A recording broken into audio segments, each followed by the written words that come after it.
Hello and welcome back to our channel. Today in this video, I'm going to show you how to fix Facebook story views not showing problem.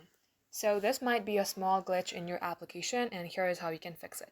First of all, head over to your Play Store and then simply type in Facebook. At times when your application is not updated, it will show you various errors.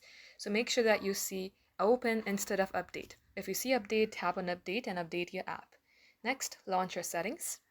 Scroll below and select apps. In here also you will have to search for Facebook. So type in Facebook and then select storage, clear the cache. Now come back onto App Info page, tap Force Stop and then OK. Lastly, launch your Facebook application, refresh your page couple times and go ahead, view your story.